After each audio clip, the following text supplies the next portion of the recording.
Very good morning. ನಿನ್ನೆ ನಡೆದಂತಹ ಕರ್ನಾಟಕ ಶಾಲಾ ಪರೀಕ್ಷೆ ಮತ್ತು ಮೌಲ್ಯ ನಿರ್ಣಯ ಮಂಡಳಿ ಅವರು ಏನಪ್ಪ ಅಂದರೆ ಸಂಕಲನಾತ್ಮಕ ಒಂದು ಇದೇ ಪ್ರಥಮ ಬಾರಿಗೆ ಸಂಕಲನಾತ್ಮಕ ಒಂದರ ಪ್ರಶ್ನೆ ಪತ್ರಿಕೆಯನ್ನು ಸಿದ್ಧಪಡಿಸಿ ಅದನ್ನು ರಾಜ್ಯಾದ್ಯಂತ ತೆಗೆದುಕೊಂಡ್ರು. ಯಾಕಂದರೆ ಹೆಚ್ಚು ಪೂರ್ವ ಸಿದ್ಧತಾ ಮತ್ತು ಏನಪ್ಪ ಅಂದರೆ ಆ್ಯನ್ಯುವಲ್ ಕ್ವಶನ್ ಪೇಪರ್ಸನ್ನು, ವಾರ್ಷಿಕ ಪರೀಕ್ಷೆ ಮತ್ತು ಪೂರಕ ಪರೀಕ್ಷೆಗಳ ಕ್ವಶನ್ ಪೇಪರ್ಸನ್ನು ಮಾತ್ರ ಬೋರ್ಡಿಂದ ಸಪ್ಲೈ ಮಾಡ್ತಾಯಿದ್ರು. ಆದರೆ ಇದು ಫಸ್ಟ್ ಟೈಮ್ ಏನಪ್ಪ ಅಂದರೆ ಸಂಕಲನಾತ್ಮಕ ಪರೀಕ್ಷೆ ಒಂದರ ಮೌಲ್ಯಮಾಪನವನ್ನು ಮಾಡಲಿಕ್ಕೆ ಅವರು ಪ್ರಶ್ನೆ ಪತ್ರಿಕೆಯನ್ನು ಸಿದ್ಧಪಡಿಸಿದ್ರು. ಹಾಗಾದರೆ ಕನ್ನಡ ಪ್ರಥಮ ಭಾಷೆ ಕನ್ನಡ ಈ ಪ್ರಶ್ನೆ ಪತ್ರಿಕೆಯ ಮಾದರಿ ಉತ್ತರಗಳನ್ನು ನೋಡ್ತಾ ಹೋಗೋಣ. ಹಾಗಾದರೆ ಕೆಳಗಿನ ಪ್ರಶ್ನೆಗಳಿಗೆ ಅಥವಾ ಅಪೂರ್ಣ ಹೇಳಿಕೆಗಳಿಗೆ 4 ಆಯ್ಕೆಗಳನ್ನು ನೀಡಲಾಗಿದೆ. ಅವುಗಳಲ್ಲಿ ಹೆಚ್ಚು ಸೂಕ್ತವಾದ ಉತ್ತರವನ್ನು ಆರಿಸಿ ಕ್ರಮಾಕ್ಷರದೊಂದಿಗೆ ಬರೀರಿ ಅಂತ ಕೇಳಿದರೆ ಟೋಟಲ್ 6 ಕ್ವಶನ್ಸ್ ಇರ್ತಾವೆ. ಹಾಗಾದರೆ ಮೊದಲನೇದು, ಉನ್ಮಾದ ಪದವು ಈ ಸಂಧಿಗೆ ಉದಾಹರಣೆಯಾಗಿದೆ. ಹೌದಾ? ಉನ್ಮಾದ ಮೂಗಿನಲ್ಲಿ ಪ್ರೊನೌನ್ಸ್ ಆಗ್ತಾ ಇದೆ. ನಾನು ಹೇಳಿದ್ದೀನಿ, ಶಾರ್ಟ್ಕಟ್ ನೀವು ನೆನಪಿದ್ದಷ್ಟು ಒಳ್ಳೆಯದು. ಹೌದಾ? ಹಾಗಾದರೆ ಏನಪ್ಪ ಅಂದರೆ ಅನುನಾಸಿಕ ಸಂಧಿ. ಆಮೇಲೆ ಆದೇಶ ಸಂಧಿ ಯಾವಾಗ ಬರ್ತದೆ ಅಂತ ನಿಮ್ಗೆ ಗೊತ್ತಿದೆ, ಗ ದ ಬಗಳಿಗೆ. ಆಮೇಲೆ ಏನಪ್ಪ ಅಂದರೆ ಸ್ವರಗಳು ಲೋಪ ಆದರೆ ಲೋಪ ಸಂಧಿ. ಹೌದಾ? ಈ ರೀತಿಯಾಗಿ ಶಾರ್ಟ್ಕಟ್ಸ್ ನೆನಪಿಡ್ತಾ ಹೋದರೆ ನೀವು ಶಾರ್ಟ್ಕಟ್ಟಾಗಿ ಏನು ಮಾಡ್ಬೋದು ಅಂದರೆ ಭಾಳ ಕಡಿಮೆ ಅವಧಿಯಲ್ಲಿ ಈ ಕ್ವಶನ್ಸ್ಗೆ ಆನ್ಸರ್ನ ಮಾಡ್ಬೋದು. ಇನ್ನು ಕ್ವಶನ್ ನಂಬರ್ 2, ಸಾಮಾನ್ಯಾರ್ಥ ಕಾವ್ಯೆಯ ಉದಾಹರಣೆ ಪದವಿದು. ಹೌದಾ? ದಗ ದಗ, ಉಂಟು ಅಥವಾ ಸಮ್ಮಣೆ ಅಂತ ಕೇಳಿದ್ದಾರೆ. ಹಂಗಾರೆ ಇದು ಸರಿಯಾದ ಉತ್ತರ ಯಾವುದಪ್ಪ ಅಂದರೆ ಸುಮ್ಮಣೆ. Option B right answer. Question number 3, ಒಬ್ಬರು ಹೇಳಿದ ಮಾತನ್ನೇ ಯಥಾವತ್ತಾಗಿ ಬರೆಯುವಾಗ ಈ ಚಿಹ್ನೆಯನ್ನು ಬಳಸುವುದು. ಒಬ್ಬರು ಹೇಳಿದ ಮಾತನ್ನೇ ಯಥಾವತ್ತಾಗಿ ಬರೆಯುವಾಗ ನಾವು ವಾಕ್ಯವೇಷ್ಟನ ಚಿಹ್ನೆಯನ್ನು ಬಳಸ್ತೀವೋ, ಆವರಣ ಚಿಹ್ನೆಯನ್ನು ಬಳಸ್ತೀವೋ, ಉದ್ಧರಣ ಚಿಹ್ನೆಯನ್ನು ಬಳಸ್ತೀವೋ, ವಿವರಣಾತ್ಮಕ ಚಿಹ್ನೆಯನ್ನು ಬಳಸ್ತೀವಿ ಅಂತ ಕೇಳಿದ್ದಾರೆ. ಹಾಗಾದ್ರೆ ಒಬ್ಬರು ಹೇಳಿದ ಮಾತನ್ನು ಯಥಾವತ್ತಾಗಿ ಬರೆಯುವಾಗ ನಾವು ಉದ್ಧರಣ ಚಿಹ್ನೆಯನ್ನು ಬಳಸ್ತೀವಿ. Option B right answer. ಇನ್ನು ಕ್ವಶನ್ ನಂಬರ್ 4, ಕಯ್ಯಾನು ಪದವು ಈ ಸಮಾಸಕ್ಕೆ ಸೇರಿದೆ. ಹೌದಾ? ಕಯ್ಯಾನು. ಹೌದಾ? ಹಾಗಾದರೆ ಇದು ಕ್ರಿಯಾ ಸಮಾಸಕ್ಕೆ, ಪದ ನೋಡಿದ ತಕ್ಷಣ ಗೊತ್ತಾಗಬೇಕು, ಅದು ಕ್ರಿಯಾ ಸಮಾಸ. ಇನ್ನು ಕ್ವಶನ್ ನಂಬರ್ 5, ಸಂಭವನಾರ್ಥಕ ಕ್ರಿಯಾಪದಕ್ಕೆ ಉದಾಹರಣೆಯಾದ ಪದವಿದು. ಮಾಡಲಿ, ಮಾಡನು, ಬೇಗನೆ, ಮಾಡಿಯಾನು. ಹಾಗಾದರೆ ಸರಿಯಾದ ಉತ್ತರ ಮಾಡಿಯಾನು. Option D right answer. Next, ಸಂಪ್ರದಾನ ಕಾರಕಾರ್ಥವು ಈ ವಿಭಕ್ತಿಯಾಗಿದೆ. ಸಂಪ್ರದಾನ ಕಾರಕಾರ್ಥವು ಯಾವುದಪ್ಪ ಅಂದರೆ ಚತುರ್ಥಿ ವಿಭಕ್ತಿಯಾಗಿದೆ. ಯಾವುದು? ಆಪ್ಷನ್ ಸಿ ಚತುರ್ಥಿ ವಿಭಕ್ತಿಯಾಗಿದೆ. ನೆಕ್ಸ್ಟ್ ಕ್ವಶನ್ ಮೇನ್ ನಂಬರ್ 2, ಕೆಳಗಿನವುಗಳಲ್ಲಿ ಮೊದಲೆರಡು ಪದಗಳಿರುವ ಸಂಬಂಧದಂತೆ ಮೂರನೇ ಪದಕ್ಕೆ ಸರಿಹೊಂದುವ ಸಂಬಂಧಿ ಪದವನ್ನು ಬರೀರಿ ಅಂತ ಕೇಳಿದ್ದಾರೆ. ಹಾಗಾದರೆ 7ನೇದು ಪಾದುಕ ಅಂದರೆ ಹಾವುಗೆ. ಹಾಗಾದರೆ ವೈಶಾಖ ಬೇಸಗೆ, ವೈಶಾಖ ಬೇಸಗೆ. ತುತ್ತ ತುದಿ ಇದು ದ್ವಿರುಕ್ತಿ. ಸತಿಪತಿ ಜೋಡು ನೋಡಿ. ಸಹದೇವ ಅಂಕಿತ ನಾಮ, ಪರ್ವತ ರೂಢನಾಮ. ಅವರ್ಗೀಯ ವ್ಯಂಜನಗಳು 9, ಅನುನಾಸಿಕಗಳು 5, ನ ನ ನ ಮ ಅಂತ ಬರ್ತಾವಲ್ಲ ಅವು. ಇನ್ನು ಕ್ವಶನ್ ಮೇನ್ ನಂಬರ್ 3, ಕೆಳಗಿನ ಪ್ರತಿಯೊಂದು ಪದಗಳಿಗೆ ಒಂದೊಂದು ವಾಕ್ಯದಲ್ಲಿ ಉತ್ತರ ಬರೆಯಿರಿ. 7 ಪ್ರಶ್ನೆಗಳಿರ್ತಾವೆ, ಪ್ರತಿಯೊಂದಕ್ಕೂ 1 ಅಂಕ, ಟೋಟಲ್ 7 ಅಂಕಗಳು. ಹಾಗಾದರೆ 11ನೇ ಪ್ರಶ್ನೆ ನೋಡ್ರಿ. ಭಾಷೆ ಯಾವುದಕ್ಕೆ ಸಾಧನವಾಗಿದೆ? ನಮ್ಮ ಸುತ್ತಮುತ್ತಲಿನವರೊಡನೆ ವ್ಯವಹರಿಸುವುದಕ್ಕೆ ಹಾಗೂ ವಿಚಾರ ವಿನಿಮಯ ಮಾಡುವುದಕ್ಕೆ ಭಾಷೆ ಒಂದು ಅಮೂಲ್ಯ ಸಾಧನವಾಗಿದೆ. ಕ್ವಶನ್ ನಂಬರ್ 12, ಶಾನುಭೋಗರಿಗೆ ತಲೆ ಸುತ್ತಲು ಕಾರಣವೇನು? ಹೌದಾ? ಹುಲಿಗೆ ತಮ್ಮ ಮುಖದರ್ಶನವಾಗದಂತೆ ತಪ್ಪಿಸಿಕೊಳ್ಳುವ ದೊಂಬರಾಟದಲ್ಲಿ ಶಾನುಭೋಗರಿಗೆ ತಲೆ ಸುತ್ತಲು ಆರಂಭಿಸಿತು. ಕ್ವಶನ್ ನಂಬರ್ 13, ವಿಶ್ವೇಶ್ವರಯ್ಯ ಅವರ ಹುಟ್ಟುಹಬ್ಬದ ನೆನಪಿಗಾಗಿ ಯಾವ ದಿನಾಚರಣೆಯನ್ನು ಮಾಡಲಾಗುತ್ತಿದೆ? ವಿಶ್ವೇಶ್ವರಯ್ಯ ಅವರ ಹುಟ್ಟುಹಬ್ಬದ ನೆನಪಿಗಾಗಿ ಎಂಜಿನಿಯರ್ಸ್ ದಿನಾಚರಣೆ, ಹೌದಾ, ತಂತ್ರಜ್ಞರ ದಿನಾಚರಣೆಯನ್ನು ಮಾಡಲಾಗುತ್ತಿದೆ. ಕ್ವಶನ್ ನಂಬರ್ 14, ಶಿವಾನುಭವ ಶಬ್ದಕೋಶ ಪುಸ್ತಕ ಬರೆದವರು ಯಾರು? ಶಿವಾನುಭವ ಶಬ್ದಕೋಶ ಪುಸ್ತಕ ಬರೆದವರು ಪ.ಗು. ಹಳಕಟ್ಟಿಯವರು. ಕ್ವಶನ್ ನಂಬರ್ 15, ಹಕ್ಕಿಯ ಕಣ್ಣುಗಳು ಯಾವುವು? ಸೂರ್ಯಚಂದ್ರರು ಹಕ್ಕಿಯ ಕಣ್ಣುಗಳು. ಕ್ವಶನ್ ನಂಬರ್ 16, ಹಕ್ಕಿ ಯಾರನ್ನು ಹರಸಿದೆ? ಹಕ್ಕಿಯು ಹೊಸಗಾಲದ ಹಸುಮಕ್ಕಳನ್ನು ಹರಸಿದೆ. ಪ್ರಶ್ನೆ 17, ಒಡೆಯನ ಅಂಗಳದಲ್ಲಿ ಮಾವಿನ ಮರಗಳು ಹೇಗೆ ನಿಂತಿವೆ? ಒಡೆಯನ ಅಂಗಳದಲ್ಲಿ ಮಾವಿನ ಮರಗಳು ಮೈತುಂಬಿ ನಿಂತಿವೆ. ಕ್ವಶನ್ ಮೇನ್ ನಂಬರ್ 4, ಕೆಳಗಿನ ಪ್ರಶ್ನೆಗಳಿಗೆ 3-4 ವಾಕ್ಯಗಳಲ್ಲಿ ಉತ್ತರ ಬರೀರಿ ಅಂತ ಕೇಳಿದ್ದಾರೆ. ಪ್ರತಿಯೊಂದು ಪ್ರಶ್ನೆಗೆ 2 ಅಂಕ ಇರ್ತದೆ. ಟೋಟಲ್ 10 ಪ್ರಶ್ನೆಗಳಿರ್ತವೆ. 20 ಅಂಕದ ಏನಪ್ಪ ಅಂದರೆ ಮುಖ್ಯ ಪ್ರಶ್ನೆ ಇದು. ಹಾಗಾದರೆ ಕ್ವಶನ್ ನಂಬರ್ 18 ನೋಡೋಣ. ವ್ಯಾವಹಾರಿಕ ಮತ್ತು ಗ್ರಾಂಥಿಕ ಭಾಷೆಯ ಲಕ್ಷಣಗಳೇನು? ವ್ಯಾವಹಾರಿಕವೆಂದರೆ ಜೀವದ ಭಾಷೆ. ಅದರಲ್ಲಿ ಜನರು ಮಾತನಾಡ್ತಾರೆ, ವ್ಯವಹರಿಸ್ತಾರೆ. ಉದಾಹರಣೆ ಕನ್ನಡ, ತಮಿಳು, ತೆಲುಗು, ತುಳು, ಮರಾಠಿ, ಉರ್ದು, ಇಂಗ್ಲೀಷ್. ಇನ್ನು ಗ್ರಾಂಥಿಕವೆಂದರೆ ಅಭಿವೃದ್ಧಿ ಹೊಂದಿ ಗ್ರಂಥ ರಚನೆಯಲ್ಲಿ ಉಪಯೋಗವಾದ ಭಾಷೆ. ಉದಾಹರಣೆಗೆ ಸಂಸ್ಕೃತ, ಕನ್ನಡ, ಇಂಗ್ಲೀಷ್, ಪಾಳಿ ಇತ್ಯಾದಿ. ಎಲ್ಲ ವ್ಯಾವಹಾರಿಕ ಭಾಷೆಗಳು ಗ್ರಾಂಥಿಕವಾಗಬೇಕಿಲ್ಲ. ತುಳು ಒಂದು ಸುಂದರ ವ್ಯಾವಹಾರಿಕ ಭಾಷೆ, ಆದರೆ ಅದು ಗ್ರಾಂಥಿಕ ಭಾಷೆಯಲ್ಲ. ಹಾಗೆಯೇ ಎಲ್ಲ ಗ್ರಾಂಥಿಕ ಭಾಷೆಗಳು ಇಂದು ವ್ಯಾವಹಾರಿಕವಾಗಿ ಇರುವುದಿಲ್ಲ. ದೇವಭಾಷೆ ಎನಿಸಿಕೊಂಡ ಸಂಸ್ಕೃತ ಸರ್ವ ಸಂಪನ್ನತೆಯಿಂದ ಕೂಡಿದ ಗ್ರಾಂಥಿಕ ಭಾಷೆಯಾಗಿದೆ. ಆದರೆ ಇಂದು ಯಾವೊಂದು ಪ್ರದೇಶದಲ್ಲಿಯೂ ಅದು ವ್ಯಾವಹಾರಿಕ ಭಾಷೆಯಾಗಿ ಇರುವುದಿಲ್ಲ. ಪ್ರಶ್ನೆ 19. ಕನ್ನಡ ಭಾಷೆ ಹದಗೊಂಡದ್ದು ಹೇಗೆ? ಅನೇಕ ಕವಿಗಳು ಕನ್ನಡ ಅಭಿವೃದ್ಧಿ ಹೊಂದಬೇಕಾದರೆ ಕನ್ನಡ ಪದಗಳ ಬಳಕೆ ಹೆಚ್ಚಾಗಬೇಕೆಂದು ಸಾರಿದ್ದಾರೆ. ಅಂಥವರ ವಾಣಿಯಿಂದ ಕನ್ನಡದ ವೀಣೆ ಮೃದು ಮಧುರವಾಗಿ ಮಿಡಿಯಿತು. ಮುಂದೆ ಬಸವೇಶ್ವರ, ಅಲ್ಲಮಪ್ರಭುಗಳಂತಹ ಶರಣರೇಣ್ಯರು, ಚಾಮರಸ, ಕುಮಾರವ್ಯಾಸರಂತಹ ಕವಿ ಪುಂಗವರು, ಹೌದಾ, ಪುರಂದರದಾಸ, ಕನಕದಾಸರಂತಹ ದಾಸಶ್ರೇಷ್ಠರು ಸುಲಭ ಮಾರ್ಗವನ್ನೇ ತುಳಿದರು. ತಮ್ಮ ತಮ್ಮ ಅನುಭವ ಸಾರವನ್ನು ಸುಲಭವೂ ಸುಂದರವೂ ಸಹಜವೂ ಆದ ಮಾತುಗಳಿಂದ ಹೃದಯ ಮುಟ್ಟುವಂತೆ ಅಭಿವ್ಯಕ್ತಿಗೊಳಿಸಿದರು. ಹೀಗೆ ಕನ್ನಡ ಭಾಷೆ ಹದಗೊಂಡಿತು. Question number 20. ಶಾನುಭೋಗರು ಮೂರ್ಛೆಯಲ್ಲಿದ್ದಾಗ ನಡೆದ ಘಟನೆಗಳನ್ನು ವಿವರಿಸಿ. ಚಿಕ್ಕನಾಯಕನಹಳ್ಳಿಗೆ ತೆಂಗಿನಕಾಯಿ ತುಂಬಿಕೊಂಡು ಹೋಗಿದ್ದ ರೈತರ ಗಾಡಿಯ ಎತ್ತುಗಳು ಮುಂದೆ ಹೋಗದೆ ನಿಂತವು. ಹುಲಿಯ ಗರ್ಜನೆ ಕೇಳಿಸಿತು. ಎತ್ತುಗಳ ಗಂಟೆಯ ಸದ್ದನ್ನು ಕೇಳಿದ ಹುಲಿಯು ಕೆಲವು ನಿಮಿಷ ತಡೆದು ರೈತರ ಮಾತು ಕೇಳಿ ಬಂದ ಮೇಲೆ ನಿರಾಶೆಯಿಂದ ಪಲಾಯನ ಮಾಡಿತು. ಅನಂತರ ರೈತರು ತಮ್ಮಲ್ಲಿದ್ದ ಕೋವಿಯಿಂದ ಒಂದೆರಡು ತೋಟ ಹಾರಿಸಿ ಕೈಲಾದಷ್ಟು ಗಲಭೆ ಮಾಡುತ್ತಾ ತೆಂಗಿನ ಗರಿಯ ಪಂಜು ಹೊತ್ತಿಸಿಕೊಂಡು ಜಾಗರೂಕತೆಯಿಂದ ಮುಂದೆ ಬಂದರು. ಮೂರ್ಛೆಯಲ್ಲಿ ಬಿದ್ದಿದ್ದ ಶಾನುಭೋಗರನ್ನು ಕಂಡು ಮುಖದ ಮೇಲೆ ನೀರೇರಿಸಿ ಎಚ್ಚರಿಸಿದರು. Question number 21. ಅಶೋಕ್ ಪೈ ಹೇಳಿದ ಸಂಶೋಧನಾ ಸತ್ಯವೇನು? ಕೆಲವು ಜನ ಒಂದು ಕೊಠಡಿಯಲ್ಲಿ ಕುಳಿತು ಟೆಲಿವಿಷನ್ ನೋಡುತ್ತಿರುವಾಗ ಇನ್ನೊಂದಿಷ್ಟು ಜನ ಇದರ ಅರಿವಿಲ್ಲದೆ ಇನ್ನೊಂದು ಪಕ್ಕದ ಕೊಠಡಿಯಲ್ಲಿ ಏನೋ ಮಾತುಕತೆ ಆಡುತ್ತಾ ತಮ್ಮಿಷ್ಟಕ್ಕೆ ತಾವು ಇರುವಾಗ ಟೆಲಿವಿಷನ್ನಲ್ಲಿ ಯಾವುದಾದರೂ ಕೊಲೆ ದೃಶ್ಯ ಬಂದಾಗ ಇಲ್ಲಿ ಇದನ್ನು ನೋಡುತ್ತಿದ್ದವರ ದುಃಖದ ಭಾವನೆಯು ಇದನ್ನು ನೋಡದೇ ಇರುವವರ ಪಕ್ಕದ ಕೊಠಡಿಯಲ್ಲಿರುವವರ ಮನಸ್ಸಿಗೂ ಮುಟ್ಟಿ ಅವರ ಮನಸ್ಸು ಸ್ವಲ್ಪ ಮಟ್ಟಿಗೆ ದುಗುಡಗೊಳ್ಳುತ್ತದೆ. ಅದೇ ಟೆಲಿವಿಷನ್ನಲ್ಲಿ ಯಾವುದಾದರೊಂದು ನೃತ್ಯ ದೃಶ್ಯ ಬಂದಾಗ ಅದನ್ನು ನೋಡುತ್ತಿರುವವರ ಖುಷಿ ಭಾವನೆಯು ಪಕ್ಕದ ಕೊಠಡಿಯಲ್ಲಿ ಇದನ್ನು ನೋಡದೆ ತಮ್ಮಿಷ್ಟಕ್ಕೆ ತಾವೇ ಇದ್ದವರ ಮನಸ್ಸಿನ ಮೇಲೂ ಪರಿಣಾಮ ಬೀರಿ ಸ್ವಲ್ಪ ಮಟ್ಟಿಗೆ ಸಂತೋಷದ ಭಾವನೆ ಉಂಟಾಗುತ್ತದೆ. ಇದು ಅಶೋಕ್ ಪೈ ಅವರು ಹೇಳಿದ ಸಂಶೋಧನಾ ಸತ್ಯ. Question number 22. ಹೊಸ ಭರವಸೆಗಳನ್ನು ಮೂಡಿಸಿ ಯಾವುದರ ನಡುವೆ ಸೇತುವೆಯಾಗಬೇಕಿದೆ? ಭಾಷೆ, ಜಾತಿ, ಮತಧರ್ಮಗಳ ಭೇದ ಭಾವದಿಂದ ಮನುಜರ ನಡುವೆ ಅಡ್ಡಗೋಡೆಗಳು ನಿರ್ಮಾಣವಾಗಿವೆ. ಸ್ನೇಹ, ಪ್ರೀತಿ, ನಂಬಿಕೆಯ ಮೂಲಕ ಮನುಜರ ನಡುವಿನ ಈ ಅಡ್ಡಗೋಡೆಗಳನ್ನು ಕೆಡವಬೇಕು.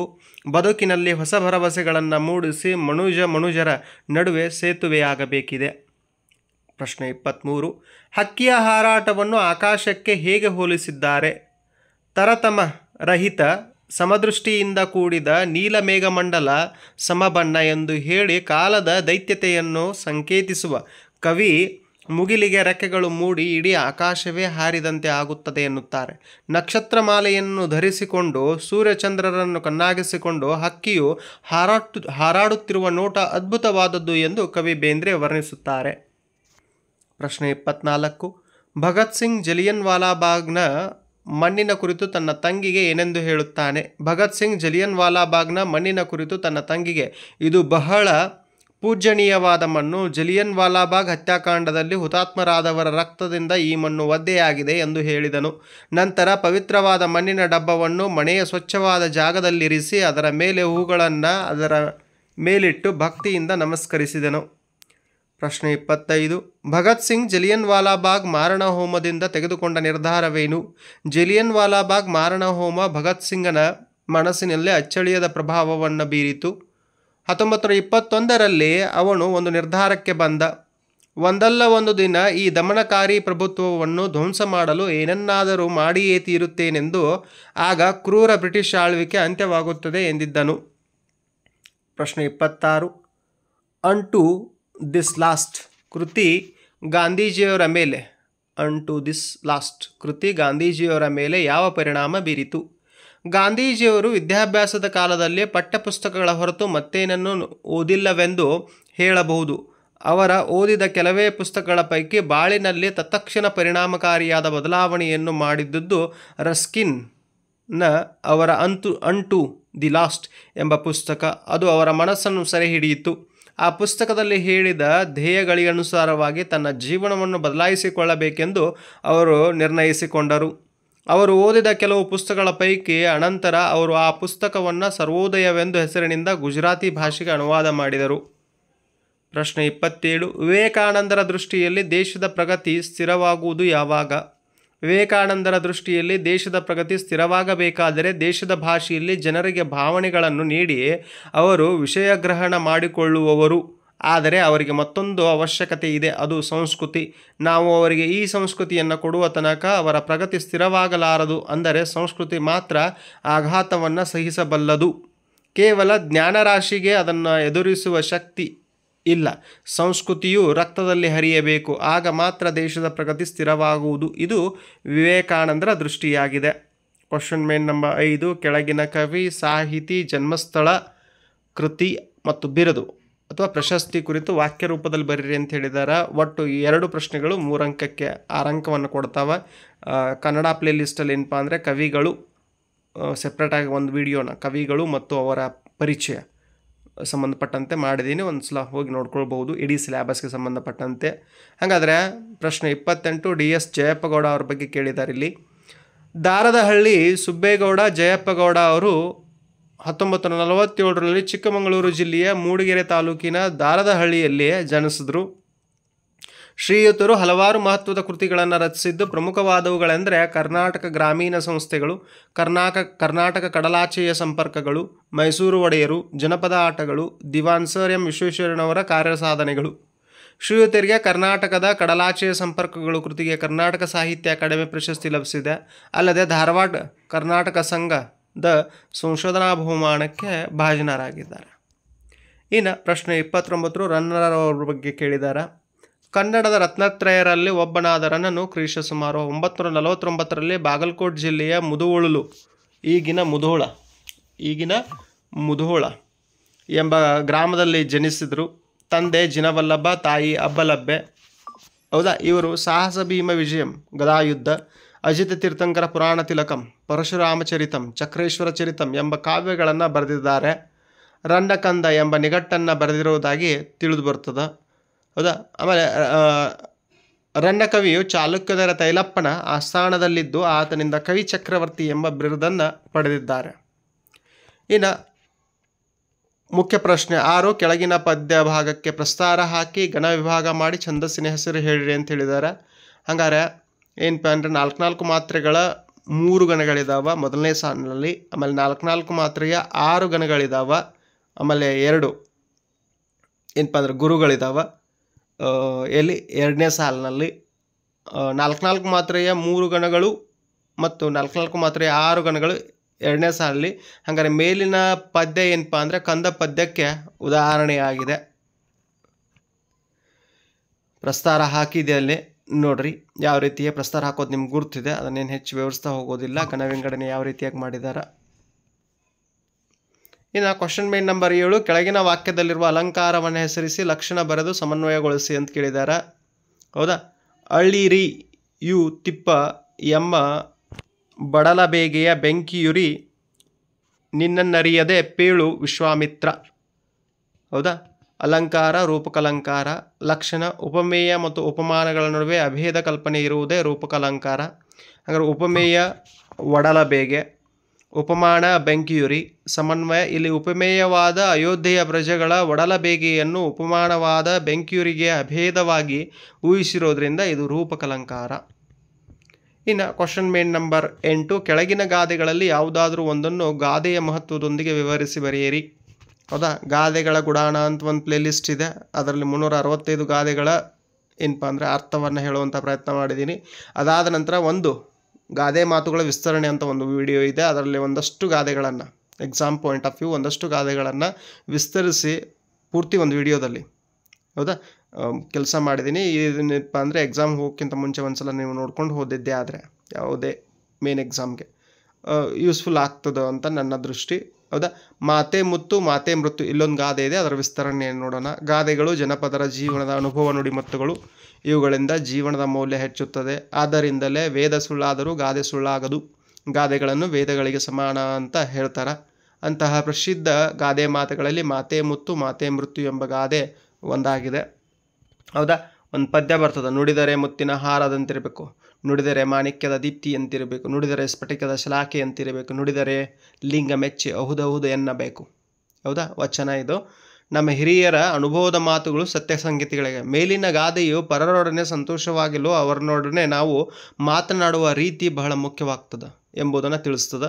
ಮಾತು ಆಡಿದರೆ ಹೋಯಿತು, ಮುತ್ತು ಒಡೆದರೆ ಹೋಯಿತು. ಇದೇನಪ್ಪ ಅಂದರೆ ಹೆಚ್ಚು ಕಡಿಮೆ ಸಂವಾದಿಯಾದಂಥ ಗಾದೆ ಮೇಲಿನ ಗಾದೆಗೆ. ಹೌದಾ. ಸಮಾನಾರ್ಥವನ್ನು ಕೊಡುವಂಥ ಗಾದೆ. ಹೌದಾ. ಮಾತಿನ ಮಹತ್ವವನ್ನು ಎತ್ತಿ ತೋರಿಸ್ತದದು. ಹಿಡಿತವಿರುವ ಮಾತಿಗೆ ಮತ್ತಿಷ್ಟು ಬೆಲೆ ಇರ್ತದೆ, ಆದರೆ ಹಿಡಿತ ತಪ್ಪಿದ ಮಾತು ಮೃತ್ಯುವಾಗಿ ಪರಿಣಮಿಸ್ತದೆ. ಆದ್ದರಿಂದ ಮಾತನಾಡುವ ಮೊದಲು ಯೋಚಿಸಬೇಕು ಎಂಬುದು ಗಾದೆ ಸೂಚಿಸ್ತದೆ. ಈ ಗಾದೆಯನ್ನಾದರೂ ವಿವರಿಸ್ಬೋದು, ಅಥವಾ ಇನ್ನೊಂದು ಗಾದೆ ಇದೆ ಇಲ್ಲಿ, ತುಂಬ ಏನಪ್ಪ ಅಂದರೆ ಫೇಮಸ್ ಗಾದೆ ಇದು. ಉಪ್ಪಿಗಿಂತ ರುಚಿ ಇಲ್ಲ, ತಾಯಿಗಂತ ಬಂಧುವಿಲ್ಲ. ಗಾದೆಗಳು ಜನಪದರ ಜೀವನದ ಅನುಭವ ನುಡಿಮತ್ತುಗಳು. ಇವುಗಳಿಂದ ಜೀವನದ ಮೌಲ್ಯ ಹೆಚ್ಚುತ್ತದೆ. ಆದ್ದರಿಂದಲೇ ವೇದ ಸುಳ್ಳಾದರೂ ಗಾದೆ ಸುಳ್ಳಾಗದು. ಗಾದೆಗಳನ್ನು ವೇದಗಳಿಗೆ ಸಮಾನ ಎಂದು ಹೇಳುವರು. ಅಂತಹ ಪ್ರಸಿದ್ಧ ಗಾದೆಗಳಲ್ಲಿ ಉಪ್ಪಿಗಿಂತ ರುಚಿ ಇಲ್ಲ, ತಾಯಿಗಿಂತ ಬಂಧುವಿಲ್ಲ ಎಂಬ ಗಾದೆಯೂ ಒಂದಾಗಿದೆ. ನಮಗೆ ಅನೇಕ ಬಂಧುಗಳಿರಬಹುದು, ಅವರಾರು ತಾಯಿಯಂತೆ ನಮಗೆ ಅತ್ಯಂತ ಆತ್ಮೀಯರಾಗುವುದಿಲ್ಲ. ತಾಯಿ ನಿಜಕ್ಕೂ ಬಂಧುಗಳಿಗೆ ಮೀರಿದವಳು, ಅವಳು ದೇವರಿಗೆ ಸಮಾನಳಾದಳು. ಹೀಗಾಗಿ ತಾಯಿಯನ್ನು ಬಿಟ್ಟರೆ ಮಕ್ಕಳಿಗೆ ಬೇರೆ ಬಂಧು ಬಳಗ ಇಲ್ಲವೆಂದು ಹೇಳಬಹುದು. ನಮ್ಮ ಬಾಲ್ಯದಿಂದ ನಮಗೆ ಹತ್ತಿರವಾಗಿ ನಮ್ಮ ನೋವು ನಲುವುಗಳಿಗೆ ಸ್ಪಂದಿಸುತ್ತಾ ನಮಗಾಗಿ ತನ್ನ ಜೀವನದಲ್ಲಿ ಅನೇಕ ತ್ಯಾಗಗಳನ್ನು ಮಾಡುವ ತಾಯಿಯಂತಹ ಬಂಧು ಬೇರೊಬ್ಬರಿಲ್ಲ. ಅದೇ ರೀತಿ ಎಲ್ಲ ರುಚಿಗಳಲ್ಲೂ ಉಪ್ಪಿನ ರುಚಿ ಶ್ರೇಷ್ಠವಾದದ್ದು. ಹೌದಾ. ಷಡ್ರಸಗಳಲ್ಲಿ ಉಪ್ಪಿನ ಸ್ಥಾನ ಮೊದಲಿನಿದ್ದು. ಉಪ್ಪಿಲ್ಲದೆ ಯಾವುದೇ ಅಡುಗೆ ಕೂಡ ರುಚಿಸುವುದಿಲ್ಲ. ಒಂದು ಚಿಟಿಕೆ ಉಪ್ಪಿನಿಂದ ಅಡುಗೆಯ ರುಚಿಯೇ ಬದಲಾಗಿ ಹೋಗುತ್ತದೆ. ಹದವಾದ ಉಪ್ಪಿನ ಬೆರಕೆಯಿಂದ ಅಡುಗೆ ಸ್ವಾದಿಷ್ಟವಾಗುತ್ತದೆ. ಉಳಿದ ರುಚಿಗಳು ಬೇರೆ ಬೇರೆ ಸಂದರ್ಭದಲ್ಲಿ ರುಚಿಕರವೆನಿಸಿದರೂ ಕೊನೆಗೆ ಉಪ್ಪಿನ ಸಹಯೋಗವಿಲ್ಲದೆ ಊಟ ಸಪ್ಪೆ ಎನಿಸುತ್ತದೆ. ಆದ್ದರಿಂದ ಉಪ್ಪು ರುಚಿಗಳಲ್ಲೇ ಅತ್ಯುತ್ತಮವಾದದ್ದು ಎಂದು ಈ ಗಾದೆ ಮಾತು ಸೂಚಿಸುತ್ತದೆ. ಆಮೇಲೆ ತಾಯಿಗಿಂತ ದೇವರಿಲ್ಲ ಅನ್ನೋದು ಈ ಗಾದೆ ಹೇಳುತ್ತದೆ. ಇನ್ನು ಕ್ವಶನ್ ಮೇನ್ ನಂಬರ್ 9, ಕೆಳಗಿನ ವಾಕ್ಯ ಅಥವಾ ಹೇಳಿಕೆಗಳಿಗೆ ಸಂದರ್ಭ ಮತ್ತು ಸ್ವಾರಸ್ಯಗಳನ್ನು ಬರೆಯಿರಿ ಅಂತ ಕೇಳಿದ್ದಾರೆ. ಹೌದಾ. ಹಾಗಾದರೆ ಏನಪ್ಪ ಅಂದರೆ 3 ಅಂಕದ 6 ಪ್ರಶ್ನೆಗಳು, ಒಟ್ಟು 18 ಅಂಕ. ಜ್ಞಾನ ಭಂಡಾರ ಭದ್ರವಾಯಿತು. ಆಯ್ಕೆ. ಈ ವಾಕ್ಯವನ್ನು ಎಂ ಮರಿಯಪ್ಪ ಭಟ್ಟರು ಬರೆದಿರುವ ಕನ್ನಡ ಸಂಸ್ಕೃತಿ ಎಂಬ ಪ್ರಬಂಧ ಸಂಕಲನದಿಂದ ಆಯ್ದ ನಮ್ಮ ಭಾಷೆ ಎಂಬ ಪಾಠದಿಂದ ಆರಿಸಿಕೊಳ್ಳಲಾಗಿದೆ. ಸಂದರ್ಭ: ಮಾನವನಿಗೆ ಬಿಡುವು ಹೆಚ್ಚಿದಂತೆ ಜೀವನದ ಸೌಕರ್ಯಗಳನ್ನು ವಿಶಿಷ್ಟ ಮೇಧಾಶಕ್ತಿಯಿಂದ ಅಭಿವೃದ್ಧಿಗೊಳಿಸುತ್ತಾ ಹೋದಂತೆ ತನ್ನ ಆಗುಹೋಗುಗಳನ್ನು ಸುಖ ದುಃಖಗಳನ್ನು ಕಾವ್ಯರೂಪಕ್ಕೆ ಇಳಿಸುವ ಮಾರ್ಗವನ್ನು ಕಂಡುಕೊಂಡಿರಬೇಕು. ಸಾಹಿತ್ಯ ವಿವಿಧ ರೂಪದಲ್ಲಿ ಬೆಳೆದಿರಬೇಕು. ಲೆಕ್ಕಪತ್ರಗಳನ್ನಿಡಲು ಉಪಯುಕ್ತವಾದ ಮೂಲ ಲಿಪಿಯನ್ನು ಮತ್ತಷ್ಟು ಪರಿಷ್ಕರಿಸುತ್ತಾ ಸುಂದರವಾದ ಸಾಹಿತ್ಯ ಕೃತಿಗಳನ್ನು ಬರೆದಿಡುವುದನ್ನು ಮಾನವ ಕಲಿತುಕೊಂಡ. ಆ ಲಿಪಿಯ ಮೂಲಕ ಪರಂಪರೆಯಿಂದ ಬಂದ ಎಷ್ಟೋ ವಿಷಯಗಳನ್ನು ಬರೆದಿಡಲು ಸಾಧ್ಯವಾಯಿತು ಎಂದು ಹೇಳುವಾಗ ಈ ಮಾತು ಮೂಡಿಬಂದಿದೆ. ಸ್ವಾರಸ್ಯ: ಜ್ಞಾನ ಭಂಡಾರ ಭದ್ರವಾಗುವ ಮೂಲಕ ಸಂಸ್ಕೃತಿಯ ಇತಿಹಾಸ ಉಳಿಯಿತು, ಪ್ರಗತಿಪಥ ಸುಗಮವಾಯಿತು ಎಂದು ಸ್ವಾರಸ್ಯಪೂರ್ಣವಾಗಿ ಹೇಳಲಾಗಿದೆ. ಪ್ರಶ್ನೆ 34, ದೇವರೇ ಮರ ಹತ್ತುವಷ್ಟು ಅವಕಾಶ ಕರುಣಿಸು. ವಾಕ್ಯ. ಆಯ್ಕೆ. ಈ ವಾಕ್ಯವನ್ನು ಎನ್ ಮೂರ್ತಿರಾವ್ ಅವರು ರಚಿಸಿರುವ ಸಮಗ್ರ ಲಲಿತ ಪ್ರಬಂಧಗಳು ಕೃತಿಯಿಂದ ಆಯ್ದ ವ್ಯಾಘ್ರಗೀತೆ ಎಂಬ ಪದ್ಯದಿಂದ ಆರಿಸಿಕೊಳ್ಳಲಾಗಿದೆ. ಸಂದರ್ಭ: ಮದಲಿಂಗನ ಕಣಿವೆಯ ದಾರಿಯಲ್ಲಿ ಹುಲಿಯ ಆಕ್ರಮಣದಿಂದ ತಪ್ಪಿಸಿಕೊಳ್ಳಲು ಶಾನುಭೋಗರು ಖಿರ್ದಿ ಪುಸ್ತಕವನ್ನು ಹುಲಿಯ ಮುಖದ ಮೇಲೆ ಎಸೆದು ಮರದ ಕಡೆ ಓಡಿದ ಸಂದರ್ಭದಲ್ಲಿ ಈ ಮಾತನ್ನು ಹೇಳುತ್ತಾರೆ. ಸ್ವಾರಸ್ಯ: ಸಂಕಟ ಬಂದಾಗ ವೆಂಕಟರಮಣ ಎಂಬಂತೆ ಶಾನುಭೋಗರು ಹುಲಿಯಿಂದ ತಪ್ಪಿಸಿಕೊಳ್ಳಲು ಅವಕಾಶ ಮಾಡಿಕೊಡು ಎಂದು ದೇವರನ್ನು ಪ್ರಾರ್ಥಿಸುವುದು ಬಹು ಸ್ವಾರಸ್ಯಪೂರ್ಣವಾಗಿದೆ. ನಿನಗೊಂದು ಗುಡಿಮನೆ ಕಟ್ತಾ ಇದ್ದೀವಿ ತಾಯಿ. ಆಯ್ಕೆ. ಪ್ರಸ್ತುತ ವಾಕ್ಯವನ್ನು ದೇವನೂರು ಮಹಾದೇವ್ ಅವರು ರಚಿಸಿರುವ ಎದೆಗೆ ಬಿದ್ದ ಅಕ್ಷರ ಕೃತಿಯಿಂದ ಆಯ್ದ ಎದೆಗೆ ಬಿದ್ದ ಅಕ್ಷರ ಎಂಬ ಗದ್ಯಪಾಠದಿಂದ ಆರಿಸಿಕೊಳ್ಳಲಾಗಿದೆ.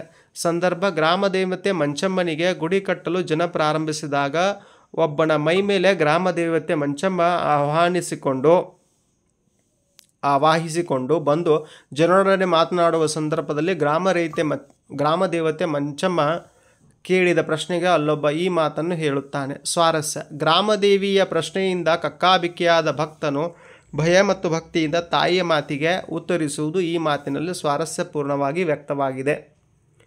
ಪ್ರಶ್ನೆ 36. ಪ್ರೀತಿಯ ಹಣತೆಯ ಹಚ್ಚೋಣ ಆಯ್ಕೆ. ಈ ವಾಕ್ಯವನ್ನು ಕವಿ GS ಶಿವರುದ್ರಪ್ಪ ಅವರು ರಚಿಸಿರುವ ಎದೆ ತುಂಬಿ ಹಾಡಿದೆನು ಕವನ ಸಂಕಲನದಿಂದ ಆಯ್ದ ಸಂಕಲ್ಪ ಗೀತೆ ಎಂಬ ಕವಿತೆಯಿಂದ ಆರಿಸಿಕೊಳ್ಳಲಾಗಿದೆ. ಸಂದರ್ಭ: ಕವಿ GS ಶಿವರುದ್ರಪ್ಪನವರು ಜೀವನದಲ್ಲಿ ಧನಾತ್ಮಕ ಭಾವನೆಯನ್ನು ದೃಢ ಸಂಕಲ್ಪವನ್ನು ಹೊಂದಿರಬೇಕು. ಯಾವುದೇ ರೀತಿಯ ಸವಾಲುಗಳು ಎದುರಾದಾಗಲೂ ಆತ್ಮವಿಶ್ವಾಸದ ಸಂಕಲ್ಪ ನಿಷ್ಠೆಯಿಂದ ಕ್ರಿಯಾಶೀಲರಾದಾಗ ಯಶಸ್ಸು ಲಭಿಸುತ್ತದೆ ಎಂದು ಹೇಳುವ ಸಂದರ್ಭದಲ್ಲಿ ಈ ಮಾತನ್ನು ಹೇಳುತ್ತಾರೆ. ಸ್ವಾರಸ್ಯ: ನಾವು ಜೀವನದಲ್ಲಿ ಪ್ರೀತಿ ದೀಪವನ್ನು ಹಚ್ಚುವ ಸಂಕಲ್ಪ ಕೈಗೊಳ್ಳುವುದರಿಂದ ದ್ವೇಷರಹಿತ ಸಮಾಜ ನಿರ್ಮಾಣ ಮಾಡಬಹುದು ಎಂದು ಕವಿಗಳು ಸ್ವಾರಸ್ಯಪೂರ್ಣವಾಗಿ ತಮ್ಮ ಭಾವನೆಯನ್ನು ಅಭಿವ್ಯಕ್ತಪಡಿಸುತ್ತಾರೆ. ಪ್ರಶ್ನೆ 37. ತಿಂಗಳನೂರಿನ ನೀರನ್ನು ಹೀರಿ ಆಯ್ಕೆ. ಈ ವಾಕ್ಯವನ್ನು ದ.ರಾ. ಬೇಂದ್ರೆ ಅವರು ರಚಿಸಿರುವ ಗರಿ ಕವನ ಸಂಕಲನದಿಂದ ಆಯ್ದ ಹಕ್ಕಿ ಹಾರುತ್ತಿದೆ ನೋಡಿದಿರಾ ಎಂಬ ಪದ್ಯಭಾಗದಿಂದ ಆರಿಸಲಾಗಿದೆ. ಸಂದರ್ಭ: ಕವಿ ದ.ರಾ. ಬೇಂದ್ರೆ ಅವರು ಕಾಲದ ಗತಿಯನ್ನು ಹಾರುವ ಹಕ್ಕಿಗೆ ಸಮೀಕರಿಸಿ ವರ್ಣಿಸುತ್ತಾ ಕಾಲಪಕ್ಷಿಯು ನಕ್ಷತ್ರಗಳನ್ನು ಮೀರಿ ಚಂದ್ರಲೋಕದ ನೀರನ್ನು ಹೀರಿ ಆಟವಾಡಲು ಹಾರಾಡಲು ಮಂಗಳಲೋಕದ ಅಂಗಳಕ್ಕೇರಿದೆ ಎಂದು ವರ್ಣಿಸುವ ಸಂದರ್ಭದಲ್ಲಿ ಈ ಮಾತನ್ನು ಹೇಳುತ್ತಾರೆ. ಸ್ವಾರಸ್ಯ: ವೇಗದ ಕಾಲಗತಿಯಲ್ಲಿ ಮಾನವನು ವೈಜ್ಞಾನಿಕವಾಗಿ ಮುಂದುವರಿಯುತ್ತಾ ಚಂದ್ರ, ಮಂಗಳ ಗ್ರಹ ಮುಂತಾದ ಕಾಯಗಳೆಡೆಗೆ ಹಾರುತ್ತಿರುವುದನ್ನು ಈ ಮಾತಿನಲ್ಲಿ ಸ್ವಾರಸ್ಯಪೂರ್ಣವಾಗಿ ವರ್ಣಿಸಲಾಗಿದೆ. 38. ಲಲನೆ ಪಡಿದೆಯೈದು ಮಂತ್ರಗಳಲ್ಲಿ ಮೊದಲಿಗ ನೀನು. ಹೌದಾ ಆಯ್ಕೆ. ಈ ವಾಕ್ಯವನ್ನು ಕುಮಾರವ್ಯಾಸನು ರಚಿಸಿರುವ ಕರ್ನಾಟ ಭಾರತ ಕಥಾಮಂಜರಿ ಎಂಬ ಮಹಾಕಾವ್ಯದಿಂದ ಆಯ್ದ ಕೌರವೇಂದ್ರನ ಕೊಂದೆ ನೀನು ಎಂಬ ಪದ್ಯಭಾಗದಿಂದ ಆರಿಸಿಕೊಳ್ಳಲಾಗಿದೆ. ಸಂದರ್ಭ: ಕೃಷ್ಣನು ಪಾಂಡವ ಕೌರವರ ನಡುವೆ ಸಂಧಿ ಮಾಡಲು ಹೋಗಿ ವಿಫಲನಾಗಿ ಹಿಂದಿರುಗುವಾಗ ಕರ್ಣನು ಜೊತೆಯಲ್ಲಿ ಕರೆದುಕೊಂಡು ಬಂದು ಮೈದುನತನದ ಸರಸದಲ್ಲಿ ಮಾತನಾಡಿಸುತ್ತಾ ಕರ್ಣನ ಜನ್ಮ ರಹಸ್ಯವನ್ನು ಹೇಳುವ ಸಂದರ್ಭದಲ್ಲಿ ಈ ಮಾತನ್ನು ಕವಿಯು ಹೇಳುತ್ತಾನೆ. ಸ್ವಾರಸ್ಯ: ಕರ್ಣನು ಕುಂತಿ ಪಡೆದ 5 ಮಂತ್ರಗಳಲ್ಲಿ ಮೊದಲಿಗ ನೀನು, ಇನ್ನುಳಿದವರು ನಿನ್ನ ಸಹೋದರರು ಎಂದು ಕರ್ಣನ ಜನ್ಮ ರಹಸ್ಯವನ್ನು ಹೇಳಿರುವುದು ಸ್ವಾರಸ್ಯಪೂರ್ಣವಾಗಿ ವ್ಯಕ್ತವಾಗಿದೆ. Question main number 10. ಕೆಳಗಿನ ಪದ್ಯಭಾಗವನ್ನು ಪೂರ್ಣಗೊಳಿಸಿ ಬರೆಯಿರಿ. ಕೊರಳ ಸೆರೆ ಹಿಗ್ಗಿದವು ದೃಗುಜಲ ಉರವಣಿಸಿ ಕಡು ನೊಂದನ ಕಟ ಕುರುಪತಿಗೆ ಕೇಡಾದುದೆಂದನು ತನ್ನ ಮನದೊಳಗೆ ಹರಿಯ ಹಗೆ ಹೊಗೆ ದೋರ ದುರುಹದೆ ಬರಿದೆ ಹೋಹುದೆ ತನ್ನ ವಂಶವ ನರುಹಿಕೊಂದನು ಹಲವು ಮಾತೆನೆಂದು ಚಿಂತಿಸಿದ. ಇದನ್ನಾದರೂ ಪದ್ಯ ಪೂರ್ಣಗೊಳಿಸ್ಬೋದು. ಅಥವಾ ಮಾರಿಗೌತನವಾಯಿತು ನಾಳಿನ ಭಾರತವು ಚತುರಂಗ ಬಲದಲ್ಲಿ ಕೌರವನ ಋಣ ಹಿಂಗೆ ಋಣದಲ್ಲಿ ಸುಭಟಕೋಟಿಯನು ತೀರಿಸಿಯೇ ಪತಿ ಯವರಸಕ್ಕೆ ಶರೀರವನು ನೂಕುವೆನು ನಿನ್ನಯ ವೀರಶೈವರ ನೋಯಿಸೆನು ರಾಜೀವ ಸಖನಾಣೆ. ಈ ಪದ್ಯವನ್ನಾದರೂ ನೀವು ಪೂರ್ಣಗೊಳಿಸ್ಬೋದು. ಇನ್ನು ಕ್ವಶನ್ ಮೇನ್ ನಂಬರ್ 11. ಕೆಳಗಿನ ಪದ್ಯ ಭಾಗವನ್ನು ಓದಿ ಅರ್ಥ ಮಾಡಿಕೊಂಡು ಅಡಕವಾಗಿರುವ ಮೌಲ್ಯವನ್ನು ಆಧರಿಸಿ ಸಾರಾಂಶ ಬರೀರಿ ಅಂತ 4 ಅಂಕ ಕೇಳಿದ್ದಾರೆ. ಮತಗಳೆಲ್ಲವೂ ಪಥಗಳು ಎನ್ನುವ ಹೊಸ ಎಚ್ಚರದೊಳು ಬದುಕೋಣ, ಭಯ ಸಂಶಯದೊಳು ಕಂದಿದ ಕಣ್ಣೊಳು ನಾಳಿನ ಕನಸನು ಬಿತ್ತೋಣ. ಪ್ರಸ್ತುತ ಪದ್ಯಭಾಗವನ್ನು GS ಶಿವರುದ್ರಪ್ಪ ವಿರಚಿತ ಎದೆ ತುಂಬಿ ಹಾಡುವೆನು ಕವನ ಸಂಕಲನದಿಂದ ಆಯ್ದ ಸಂಕಲ್ಪ ಗೀತೆ ಎಂಬ ಪದ್ಯಪಾಠದಿಂದ ಆರಿಸಿಕೊಳ್ಳಲಾಗಿದೆ. ಜೀವನದಲ್ಲಿ ಧನಾತ್ಮಕ ಭಾವನೆಯನ್ನು ದೃಢ ಸಂಕಲ್ಪವನ್ನು ಹೊಂದಿರಬೇಕು. ಯಾವುದೇ ರೀತಿಯ ಸವಾಲುಗಳು ಎದುರಾದಾಗಲೂ ಆತ್ಮವಿಶ್ವಾಸ ಸಂಕಲ್ಪನಿಷ್ಠೆಯಿಂದ ಕ್ರಿಯಾಶೀಲರಾದಾಗ ಯಶಸ್ಸು ಲಭಿಸುತ್ತದೆ ಎಂಬ ಆಶಯವನ್ನು ಪ್ರಸ್ತುತ ಪದ್ಯಭಾಗ ಒಳಗೊಂಡಿದೆ. ಭಾರತದಲ್ಲಿ ವಿವಿಧ ಮತಪಂಥಗಳಿದ್ದು ಬೇರೆ ಬೇರೆ ರೀತಿಯ ಆಚರಣೆ ಸಂಪ್ರದಾಯಗಳು ಇವೆ. ಆದರೂ ವಿವಿಧತೆಯಲ್ಲಿ ಏಕತೆಯನ್ನು ಕಾಣುವ ದೇಶ ಭಾರತ. ಇಂತಹ ಮತಪಥಗಳೆಲ್ಲವೂ ನಮ್ಮ ಉತ್ತಮ ಜೀವನಕ್ಕೆ ಬೆಳಕಾಗಬಲ್ಲ, ಮುಕ್ತಿಯನ್ನು ನೀಡಬಲ್ಲ, ಸನ್ಮಾರ್ಗಕ್ಕೆ ಕರೆದುಕೊಂಡು ಹೋಗುವ ಮಾರ್ಗಗಳೆಂದು ತಿಳಿಯಬೇಕು. ಅಸಮಾನತೆ, ಭಯೋತ್ಪಾದಕತೆ, ಶೋಷಣೆ ಇತ್ಯಾದಿಗಳಿಂದ ಭಯಭೀತಗೊಂಡ ನಾಳಿನ ಬದುಕಿನ ಬಗ್ಗೆ ಸಂಶಯಗೊಂಡು ನಿರಾಶೆಯ ಹೊಂದಿದ ಮನಸ್ಸುಗಳಿಗೆ ಮುಂದಿನ ಬದುಕಿಗೆ ಉತ್ತಮ ಕನಸನ್ನು ಅವರಲ್ಲಿ ಬಿತ್ತಿ ಧೈರ್ಯ ನೀಡಬೇಕೆಂದು ಸಮಾನತೆಯ ತತ್ವ ಮತ್ತು ಒಳ್ಳೆಯ ಬದುಕಿನ ಭರವಸೆಯ ಬಗ್ಗೆ GS ಶಿವರುದ್ರಪ್ಪನವರು ಅರಿವು ಮೂಡಿಸಿದ್ದಾರೆ. ಪ್ರಶ್ನೆ ಮುಖ್ಯ ಪ್ರಶ್ನೆ 12, ಕೆಳಗಿನ ಪ್ರಶ್ನೆಗಳಿಗೆ 8 ವಾಕ್ಯಗಳಲ್ಲಿ ಉತ್ತರ ಬರೆಯಿರಿ. ಹೌದಾ? ಹಂಗಾರೆ 4 ಅಂಕದ 2 ಪ್ರಶ್ನೆಗಳು 8 ಅಂಕಕ್ಕೆ. 41ನೇ ಪ್ರಶ್ನೆ, ವಿಶ್ವೇಶ್ವರಯ್ಯ ಅವರು ಮೈಸೂರು ದಿವಾನರಾಗಿ ಸಲ್ಲಿಸಿದ ಸೇವೆಯನ್ನು ಕುರಿತು ಬರೆಯಿರಿ. ಮೈಸೂರು ಸಂಸ್ಥಾನದ ಮಹಾರಾಜರಾಗಿದ್ದ ನಾಲ್ವಡಿ ಕೃಷ್ಣರಾಜ ಒಡೆಯರು ವಿಶ್ವೇಶ್ವರಯ್ಯ ಅವರನ್ನು ದಿವಾನರನ್ನಾಗಿ ನೇಮಿಸುವ ಮೂಲಕ ಹೊಸ ಮನ್ವಂತರಕ್ಕೆ ಅಡಿಪಾಯ ಹಾಕಿದರು. ಆಡಳಿತದಲ್ಲಿ ಹೊಸ ಮಾದರಿಯನ್ನು ಅನುಷ್ಠಾನಗೊಳಿಸಿ ಕಚೇರಿಯ ಕೆಲಸ ಕಾರ್ಯಗಳಲ್ಲಿ ಸುಧಾರಣೆ ತಂದರು. ಅಷ್ಟೇ ಅಲ್ಲದೆ ದಕ್ಷತೆ ಮತ್ತು ಪ್ರಾಮಾಣಿಕತೆಗೆ ಒತ್ತು ನೀಡಿದರು. ಸಂಸ್ಥಾನದಲ್ಲಿ ಸ್ಥಳೀಯ ಮಟ್ಟದಲ್ಲಿ ಕೇಂದ್ರೀಕೃತವಾಗಿದ್ದ ನ್ಯಾಯಾಂಗ ಮತ್ತು ಕಾರ್ಯಾಂಗಗಳ ಅಧಿಕಾರವನ್ನು ಪ್ರತ್ಯೇಕಗೊಳಿಸಿದರು. ರಾಜ್ಯ ಪ್ರವಾಸ ಮಾಡಿ ಅಜಮಾಯಿಸಿ ಕಾರ್ಯನಡೆಸಿದರು. ತಾಂತ್ರಿಕ ಮತ್ತು ವೃತ್ತಿಪರ ಶಿಕ್ಷಣಕ್ಕೆ ಆದ್ಯತೆ ನೀಡುವುದರ ಜೊತೆಗೆ ಕನ್ನಡ ಭಾಷೆ, ಸಾಹಿತ್ಯ ಮತ್ತು ಸಂಶೋಧನೆಗಳಿಗೆ ಪ್ರೋತ್ಸಾಹ ನೀಡಿದರು. ಕೈಗಾರೀಕರಣ ಇಲ್ಲವೇ ಅವನತಿ ಎಂಬ ಘೋಷಣೆ ಮಾಡಿದ ಅವರು ಭದ್ರಾವತಿ ಕಬ್ಬಿನ ಮತ್ತು ಉಕ್ಕಿನ ಕೈಗಾರಿಕೆ ಸೇರಿದಂತೆ ನೂರಾರು ಕೈಗಾರಿಕೆಗಳನ್ನು ಸ್ಥಾಪಿಸಿದರು. ರಾಜ್ಯದ ಆರ್ಥಿಕ ಚಟುವಟಿಕೆಗಳಿಗೆ ಭದ್ರ ಬುನಾದಿ ಹಾಕುವ ಉದ್ದೇಶದಿಂದ ಹಣಕಾಸು ನೀತಿಯ ಮಾರ್ಪಾಡು ತಂದು 1913ರಲ್ಲಿ ಸ್ಟೇಟ್ ಬ್ಯಾಂಕ್ ಆಫ್ ಮೈಸೂರು ಸ್ಥಾಪಿಸಿದರು. ಅಲ್ಲದೆ ಹಲವು ಪ್ರಾಂತೀಯ ಸಹಕಾರಿ ಬ್ಯಾಂಕ್ಗಳನ್ನು ಸ್ಥಾಪಿಸಿದರು. ವಿಶ್ವೇಶ್ವರಯ್ಯನವರ ಈ ಅವಿರತವಾದ ಕಾರ್ಯದಿಂದ ಮೈಸೂರು ಮಾದರಿ ಎಂಬ ಹೊಸ ಆಡಳಿತ ಜನ್ಮ ತಾಳಲು ಕಾರಣರಾದರು ಹಾಗೂ ಮೈಸೂರು ರಾಜಧಾನಿಯಾಗಿ ಮತ್ತು ರಾಜ್ಯದ 2ನೇ ದೊಡ್ಡ ನಗರವಾಗಿ ಪ್ರಸಿದ್ಧಿ ಪಡೆಯಿತು. ಹೀಗೆ ವಿಶ್ವೇಶ್ವರಯ್ಯನವರು ಮೈಸೂರು ದಿವಾನರಾಗಿ ಅಪಾರ ಸೇವೆಯನ್ನು ಸಲ್ಲಿಸಿದರು. ಈ ಪ್ರಶ್ನೆಗೆ ಇನ್ನೊಂದು ಅಥವಾ ಪ್ರಶ್ನೆ ಇದೆ. ನಾಲ್ವಡಿ ಕೃಷ್ಣರಾಜ ಒಡೆಯರ ಕಾಲದಲ್ಲಿ ಕಾರ್ಯನಿರ್ವಹಿಸುತ್ತಿದ್ದ ಪ್ರಜಾಪ್ರತಿನಿಧಿ ಸಭೆ ಹಾಗೂ ನ್ಯಾಯ ವಿಧಾಯಕ ಸಭೆಯನ್ನು ಕುರಿತು ಬರೆಯಿರಿ.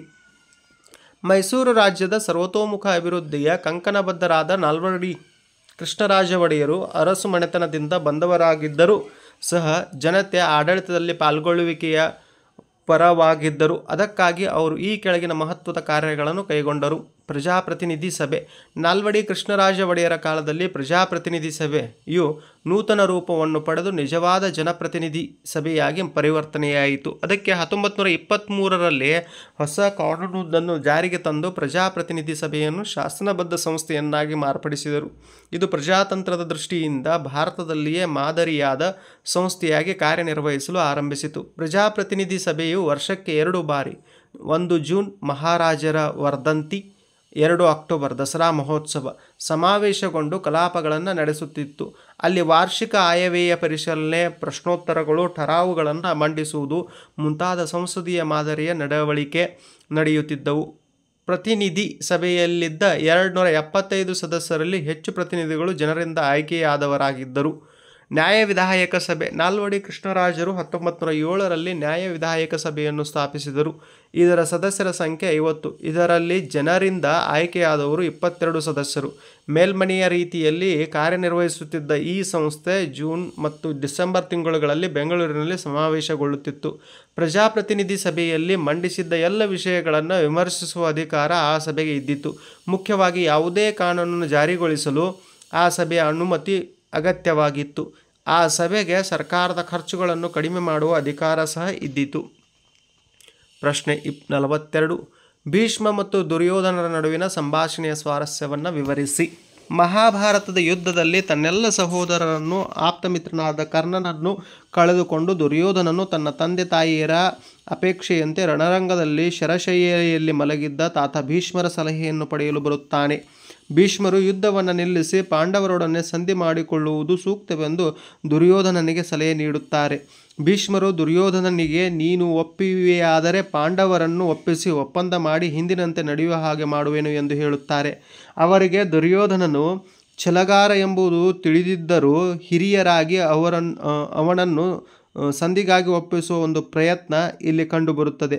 ಹಾಗೆಯೇ ಈಗಲೂ ಕೂಡ ಅವರು ನಮ್ಮ ಮಾತನ್ನು ಮೀರದೆ ಪಾಲಿಸುತ್ತಾರೆ. ನೀನೂ ಕೂಡ ನಮ್ಮ ಮಾತನ್ನು ಮೀರದೆ ನಡೆದುಕೊಳ್ಳಬೇಕು ಎಂದು ಹೇಳುವ ಭೀಷ್ಮರ ಮಾತುಗಳಲ್ಲಿ ಅವರಿಗೆ ಪಾಂಡವರ ಮೇಲಿದ್ದ ನಂಬಿಕೆ, ವಿಶ್ವಾಸವು ವ್ಯಕ್ತವಾಗಿದೆ. ಅಜ್ಜ, ನಾನು ನಿಮಗೆ ನಮಸ್ಕರಿಸಿ ಹೋಗಲೆಂದು ಬಂದನೆ ಹೊರತು ಶತ್ರುಗಳೊಡನೆ ಒಪ್ಪಂದವನ್ನು ಏರ್ಪಡಿಸುವುದಕ್ಕೆಂದು ಬಂದಿಲ್ಲ. ನಾನು ಭೂಮಿಗಾಗಿ ಹೋರಾಡುವನೆಂದು ಭಾವಿಸಿದ್ದೀರಾ?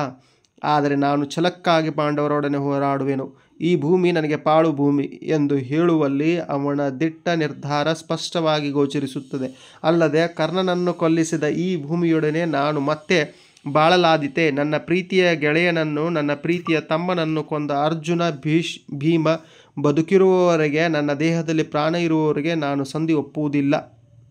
ಮೊದಲು ಆ ಇಬ್ಬರನ್ನು ಕೊಂದ ಬಳಿಕ ಧರ್ಮರಾಜನೊಡನೆ ಸಂಧಿ ಮಾಡಿಕೊಳ್ಳುತ್ತೇನೆ ಎಂದು ಹೇಳುವಲ್ಲಿ ಆತನಿಗೆ ಕರ್ಣ ಮತ್ತು ದುಶ್ಯಾಸನನ ಮೇಲಿದ್ದ ಪ್ರೀತಿಯು ಭೀಮಾರ್ಜುನರ ಬಗೆಗಿದ್ದ ಕೋಪದ ತೀವ್ರತೆಯು ವ್ಯಕ್ತವಾಗಿದೆ. ಪ್ರಾಣ ಹೋದರೂ ಬಿಡುವುದಿಲ್ಲ ಎಂದು ದುರ್ಯೋಧನನ ಮಾತುಗಳು ಸ್ವಾರಸ್ಯಪೂರ್ಣವಾಗಿ ಮೂಡಿಬಂದಿವೆ. ಈ ಪ್ರಶ್ನೆಗೂ ಒಂದು ಅಥವಾ ಹೌದಾ ಆಪ್ಷನ್ ಕೊಟ್ಟಿದ್ದಾರೆ ನಿಮಗೆ. ದುರ್ಯೋಧನನ ಛಲದ ಗುಣ ಅವನ ಮಾತುಗಳಲ್ಲಿ ವ್ಯಕ್ತವಾಗಿರುವ ಬಗೆಯನ್ನು ವಿವರಿಸಿ. ಭೀಷ್ಮಾಚಾರ್ಯರು ತಮ್ಮ ಬಳಿಗೆ ಬಂದ ದುರ್ಯೋಧನನಿಗೆ ಪಾಂಡವರೊಡನೆ ಸಂಧಿ ಮಾಡಿಕೊಳ್ಳುವ ಸಲಹೆ ನೀಡುತ್ತಾರೆ.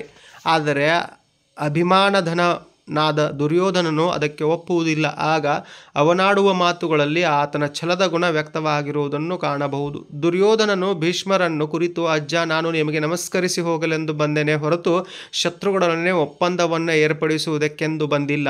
ನಾನು ಭೂಮಿಗಾಗಿ ಹೋರಾಡುವೆನೆಂದು ಭಾವಿಸಿದ್ದೀರಾ? ಆದರೆ ನಾನು ಛಲಕ್ಕಾಗಿ ಪಾಂಡವರೊಡನೆ ಹೋರಾಡುವೆನು. ಈ ಭೂಮಿ ನನಗೆ ಪಾಳು ಭೂಮಿ. ಕರ್ಣನನ್ನು ಕೊಲ್ಲಿಸಿದ ಈ ಭೂಮಿಯೊಡನೆ ನಾನು ಮತ್ತೆ ಸಹಬಾಳ್ವೆ ಮಾಡುವೆನೆ. ನನ್ನ ಪ್ರೀತಿಯ ಗೆಳೆಯನನ್ನು, ನನ್ನ ಪ್ರೀತಿಯ ತಮ್ಮನನ್ನು ಕೊಂದ ಅರ್ಜುನ ಭೀಮ ಬದುಕಿರುವವರೆಗೆ, ನನ್ನ ದೇಹದಲ್ಲಿ ಪ್ರಾಣ ಇರುವವರೆಗೆ ನಾನು ಸಂಧಿ ಒಪ್ಪುವುದಿಲ್ಲ. ಮೊದಲು ಆ ಇಬ್ಬರನ್ನು ಕೊಂದು ಬಳಿಕ ಧರ್ಮರಾಜನೊಡನೆ ಸಂಧಿ ಮಾಡಿಕೊಳ್ಳುತ್ತೇನೆ. ನನ್ನ ಒಡಹುಟ್ಟಿದ 100 ಮಂದಿ ಸಹೋದರರು ಯುದ್ಧದಲ್ಲಿ ಹೋರಾಡಿ ಸತ್ತರು. ಸತ್ತವರೇನು ಮತ್ತೆ ಹುಟ್ಟುವರೆ? ಪಾಂಡವರೊಡನೆ ಹೋರಾಡಿ ನನ್ನ ಛಲವನ್ನೇ ಮೆರೆಯುತ್ತೇನೆ. ನಾನು ಹೋರಾಡದೆ ಬಿಡುವುದಿಲ್ಲ. ಇಂದಿನ ಯುದ್ಧದಲ್ಲಿ ಪಾಂಡವರು ಉಳಿಯಬೇಕು, ಇಲ್ಲವೇ ನಾನು ಉಳಿಯಬೇಕು. ಹಾಗೆ ಈ ಭೂಮಿ ಪಾಂಡವರದಾಗಬೇಕು, ಇಲ್ಲವೇ ಕೌರವರದಾಗಬೇಕು ಎಂದು ದುರ್ಯೋಧನನು ಶರಶಯ್ಯೆಯಲ್ಲಿ ಮಲಗಿದ್ದ ಭೀಷ್ಮಾಚಾರ್ಯರಿಗೆ ಹೇಳುವ ಮಾತುಗಳಲ್ಲಿ ಆತನ ಛಲ, ದೃಢ ನಿರ್ಧಾರ ಮತ್ತು ಸ್ವಾಭಿಮಾನವನ್ನು ಕಾಣಬಹುದಾಗಿದೆ. ಇನ್ನು ಕೆಳಗಿನ ಗದ್ಯ ಭಾಗವನ್ನು ಮನಸ್ಸಿನಲ್ಲಿ ಓದಿಕೊಂಡು ಕೊಟ್ಟಿರೋ ಪ್ರಶ್ನೆಗಳಿಗೆ ಉತ್ತರಿಸಿ ಅಂತ ಕೊಟ್ಟಿದ್ದರು. ಹೌದಾ, ಪ್ರಶ್ನೆಗಳು ಗದ್ಯವನ್ನು ನೀವು ಓದ್ಕೊಂಡಿರ್ತೀರಾ. ಪ್ರಶ್ನೆಗಳಿಗೆ ಉತ್ತರ ಮಾತ್ರ ನಾವು ನೋಡೋಣ. ಭಯದ ಸ್ವಭಾವವನ್ನು ಹೇಗೆ ಬದಲಿಸಿಕೊಳ್ಳಬಹುದು? ಚಿಂತೆ, ಸಂತೋಷ, ಸಿಟ್ಟು, ಶಾಂತತೆ ಇವು ಹೇಗೆ ಮನಸ್ಸಿನ ಸ್ವಭಾವವೋ ಹಾಗೆ ಭಯವೂ ಕೂಡ ಮನಸ್ಸಿನ ಒಂದು ಸ್ವಭಾವವಾಗಿದೆ. ನಿರ್ಭೀತಿಯ ಭಾವನೆಗಳನ್ನು ನಿಯಮಿತ ರೀತಿಯಲ್ಲಿ ಮೆಲುಕಾಡುತ್ತಾ ರೀತಿಯಲ್ಲಿ ಸಾವಕಾಶವಾಗಿ ಅಭ್ಯಾಸ ಮಾಡಿದರೆ ಭಯಪಡುವ ಸ್ವಭಾವವು ಬದಲಾಗುವುದು. ಭಯದಿಂದಾಗುವ ಪರಿಣಾಮಗಳೇನು? ಭಯ ನಮ್ಮನ್ನು ಆವರಿಸಿದಾಗ ಎದೆ ಬಡಿತ ಹೆಚ್ಚುತ್ತದೆ, ಉಸಿರಾಡಲು ಕಷ್ಟವೆನಿಸುತ್ತದೆ, ನಡುಕ ಉಂಟಾಗುತ್ತದೆ, ಮೈ ಬೆವರುತ್ತದೆ. ಭಯ ನಮ್ಮ ವಿಚಾರ ಶಕ್ತಿಯನ್ನು ಮೊಟಕುಗೊಳಿಸುತ್ತದೆ, ದೈಹಿಕವಾಗಿಯೂ ಮಾನಸಿಕವಾಗಿಯೂ ನಮ್ಮನ್ನು ದುರ್ಬಲಗೊಳಿಸುತ್ತದೆ, ನಮ್ಮ ಆತ್ಮವಿಶ್ವಾಸವನ್ನು ಅಲುಗಾಡಿಸುತ್ತದೆ, ಯಾವುದೇ ಕಾರ್ಯವನ್ನು ಕೈಗೊಂಡು ಅದನ್ನು ಯಶಸ್ವಿಯಾಗಿ ಮುಗಿಸಲು ತಡೆ ಒಡ್ಡುತ್ತದೆ, ಸದ್ಭಾವನೆ, ಪ್ರೀತಿ, ವಿಶ್ವಾಸ, ಸ್ನೇಹ, ಕರುಣೆಗಳನ್ನು ಇಲ್ಲವಾಗಿಸುತ್ತದೆ. ಇನ್ನು ಮುಖ್ಯ ಪ್ರಶ್ನೆ 14, ಕೆಳಗಿನ ಯಾವುದಾದರೂ ಒಂದಕ್ಕೆ ಕೊಟ್ಟಿರುವ ಮಾಹಿತಿಯನ್ನು ಆಧರಿಸಿ ಪತ್ರ ಬರೀರಿ ಅಂತ ಕೇಳಿದ್ದಾರೆ. ನಿಮ್ಮನ್ನು ಹಾಸನದ ನಿವಾಸಿ ರಾಕೇಶ್ ಎಂದು ಭಾವಿಸಿಕೊಂಡು ನಿಮ್ಮ ಪ್ರದೇಶದಲ್ಲಿ ಅತಿವೃಷ್ಟಿಯಿಂದಾದ ಅನಾಹುತಗಳಿಗೆ ಪರಿಹಾರ ಕೋರಿ ಜಿಲ್ಲಾಧಿಕಾರಿಗಳಿಗೆ ಪತ್ರ ಬರೀರಿ ಅಂತ ಕೇಳಿದ್ದಾರೆ. ಹಾಗಾದರೆ ಎಡಬದಿಯಲ್ಲಿ ರವರಿಂದ ರಾಕೇಶ್ ನಾಯಕ್, ಹಾಸನ ಜಿಲ್ಲೆ ಹಾಸನ, ಸ್ಥಳ ಹಾಸನ, ಪತ್ರ ಬರೆಯುತ್ತಿರುವಂಥ ದಿನಾಂಕ, ನಿಮ್ಮ ಪರೀಕ್ಷೆಯ ದಿನಾಂಕ 24 ಸೆಪ್ಟೆಂಬರ್ 2024 ರವರಿಗೆ. ಎಲ್ಲಿ ಎಡಬದಿಯಲ್ಲಿ ಮಾನ್ಯ ಜಿಲ್ಲಾಧಿಕಾರಿಗಳ ಕಾರ್ಯಾಲಯ ಹಾಸನ. ಹೌದಾ, ಅಲ್ಲಿಯ ಪಿನ್ ಕೋಡ್ 581421. ಹೌದಾ, ನೀವು ಇದನ್ನು ಬರಿಬೇಕಂತೇನಿಲ್ಲ. ಪಿನ್ ಕೋಡು ಮಾನ್ಯರೇ. ವಿಷಯ: ಅತಿವೃಷ್ಟಿಯಿಂದಾದ ಅನಾಹುತಗಳಿಗೆ ಪರಿಹಾರ ಕೋರಿ ಮೇಲ್ಕಾಣಿಸಿದ ವಿಷಯಕ್ಕೆ ಸಂಬಂಧಿಸಿದಂತೆ ತಮ್ಮಲ್ಲಿ ವಿನಂತಿಸಿಕೊಳ್ಳುವುದೇನೆಂದರೆ, ನಾನು ಹಾಸನದ ಸುಭಾಷ್ ನಗರದ ನಿವಾಸಿಯಾಗಿದ್ದು ಈ ವರ್ಷ ನಿರಂತರವಾಗಿ ಮಳೆಯಾಗುತ್ತಿರುವುದರಿಂದ ನಮ್ಮ ನಗರವು ಸೇರಿ ಸುತ್ತಮುತ್ತಲಿನ ಪ್ರದೇಶಗಳಲ್ಲಿ ಅಪಾರವಾದ ಜೀವಹಾನಿ ಮತ್ತು ವಸ್ತು ಹಾನಿ ಉಂಟಾಗಿದೆ. ಈ ಅಕಾಲಿಕ ಮಳೆಯಿಂದ ವಿದ್ಯುತ್ ಸೇರಿದಂತೆ ನಿತ್ಯೋಪಯೋಗಿ ವಸ್ತುಗಳನ್ನು ಪಡೆಯುವುದು ಬಹಳ ಕಷ್ಟಕರವಾಗಿದೆ. ಇದರಿಂದ ಇಲ್ಲಿನ ಜನರಿಗೆ ಬಹಳ ತೊಂದರೆಯಾಗುತ್ತಿದೆ. ಅಲ್ಲದೆ ಮಕ್ಕಳು, ವೃದ್ಧರು ಸೇರಿದಂತೆ ಎಲ್ಲರೂ ರೋಗ ರುಜಿನಗಳಿಗೆ ತುತ್ತಾಗುತ್ತಿದ್ದಾರೆ. ಆದ್ದರಿಂದ ಈ ವ್ಯವಸ್ಥೆಯನ್ನು ಸರಿಪಡಿಸುವಂತೆ ಸಂಬಂಧಪಟ್ಟ ಅಧಿಕಾರಿಗಳಿಗೆ ಆದೇಶಿಸಬೇಕೆಂದು ತಮ್ಮಲ್ಲಿ ನಮ್ಮ ನಗರದ ನಾಗರಿಕರ ಪರವಾಗಿ ವಿನಂತಿಸಿಕೊಳ್ಳುತ್ತೇನೆ. ವಂದನೆಗಳೊಂದಿಗೆ. ಎಡಬದಿಯಲ್ಲಿ, ಬಲಬದಿಯಲ್ಲಿ ಇಂತಿ ನಿಮ್ಮ ವಿಶ್ವಾಸಿ ರಾಕೇಶ್, ನಿಮ್ಮ ಸೈನ್ ಇರಬೇಕು. ಆಮೇಲೆ ಮತ್ತೆ ಎಡಬದಿಯಲ್ಲಿ ರವರಿಗೆ ಮಾನ್ಯ ಜಿಲ್ಲಾಧಿಕಾರಿಗಳ ಕಾರ್ಯಾಲಯ ಹಾಸನ 581421. ಈ ಪತ್ರ ಬರೀಬೋದು ಅಥವಾ ಇನ್ನೊಂದು ಪತ್ರನೂ ಇದೆ, ಅದನ್ನು ಬರೀಬೋದು. ನಿಮ್ಮನ್ನು ಬಾಗಲಕೋಟೆಯ ಸರ್ಕಾರಿ ಪ್ರೌಢಶಾಲೆಯ ರೂಪಶ್ರೀ ಎಂದು ಭಾವಿಸಿಕೊಂಡು ಶಾಲೆಯಲ್ಲಿ ಹಮ್ಮಿಕೊಂಡ ಪ್ರತಿಭಾ ಕಾರಂಜಿ ಕಾರ್ಯಕ್ರಮವನ್ನು ವಿವರಿಸಿ ಧಾರವಾಡದ ಸರ್ಕಾರಿ ಪ್ರೌಢಶಾಲೆಯಲ್ಲಿ ವಾಸಂಗ ಮಾಡುತ್ತಿರುವ ಗೌರಿ ಎಂಬ ಹೆಸರಿನ ಗೆಳತಿಗೆ ಪತ್ರವನ್ನು ಬರೀರಿ ಅಂತ ಕೇಳಿದ್ದಾರೆ. ಮೊಟ್ಟ ಮೊದಲನೇದಾಗಿ ಎಡಬದಿಯಲ್ಲಿ ಕ್ಷೇಮ, ಆಮೇಲೆ ಬಲಬದಿಯಲ್ಲಿ ರವರಿಂದ ರೂಪಶ್ರೀ, 10ನೇ ತರಗತಿ, ಸರ್ಕಾರಿ ಪ್ರೌಢಶಾಲೆ ಬಾಗಲಕೋಟ್, 10ನೇ ಆಗಸ್ಟ್ 2024. ಡೇಟ್ ಯಾವ್ದು ಹಾಕ್ತೀರಿ ಹಾಕ್ರಿ, ನಡೀತದೆ. ಪ್ರೀತಿಯ ಗೆಳತಿ ಗೌರಿಗೆ.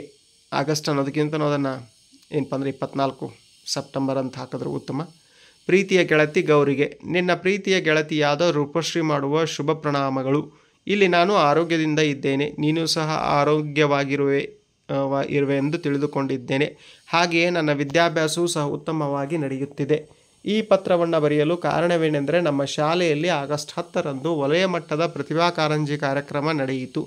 ನಮ್ಮ ಮುಖ್ಯಾಧ್ಯಾಪಕರ ನೇತೃತ್ವದಲ್ಲಿ ಶಿಕ್ಷಕರು, ವಿದ್ಯಾರ್ಥಿಗಳ ಅವಿರತ ಶ್ರಮದಿಂದ ಕಾರ್ಯಕ್ರಮವು ಯಶಸ್ವಿಯಾಗಿ ಸಂಪನ್ನಗೊಂಡಿತು.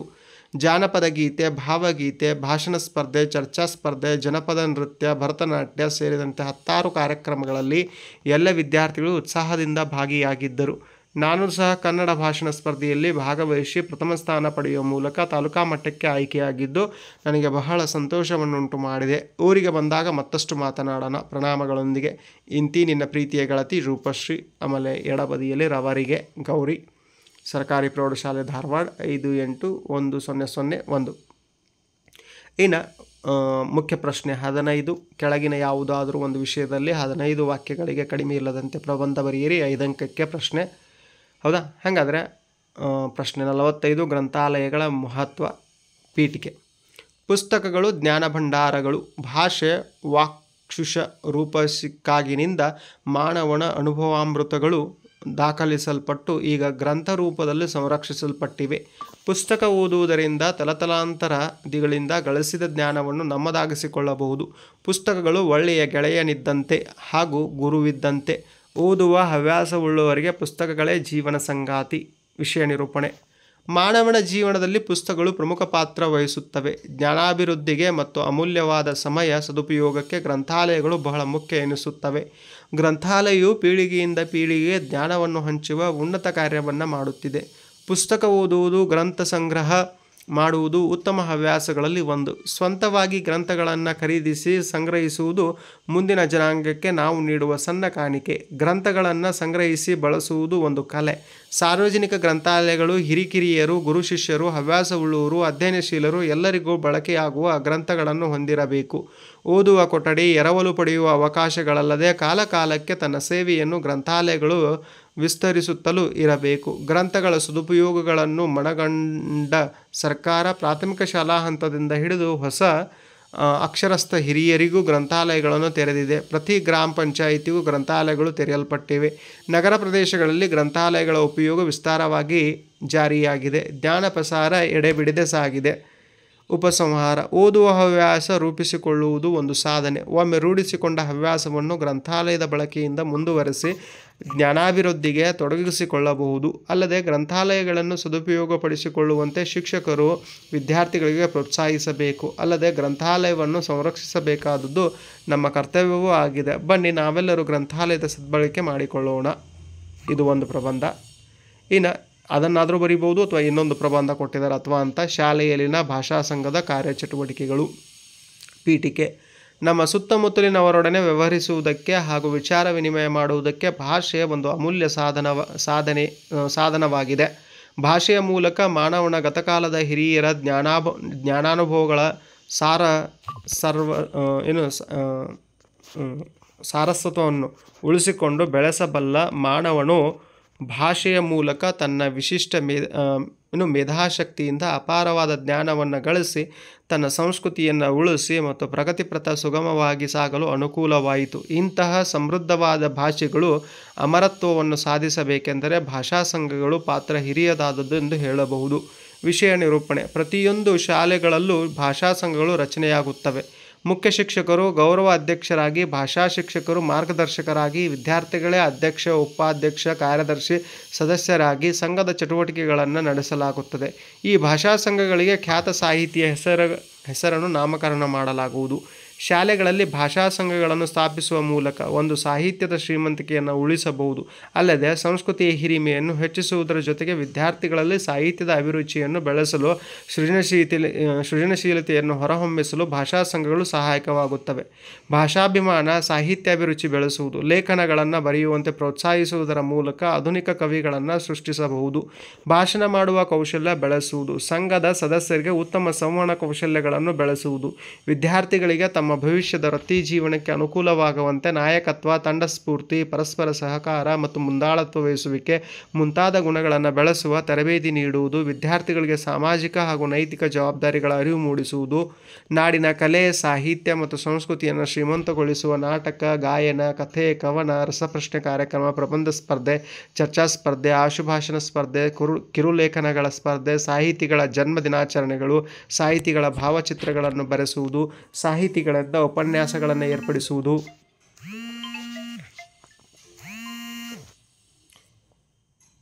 ಹೀಗೆ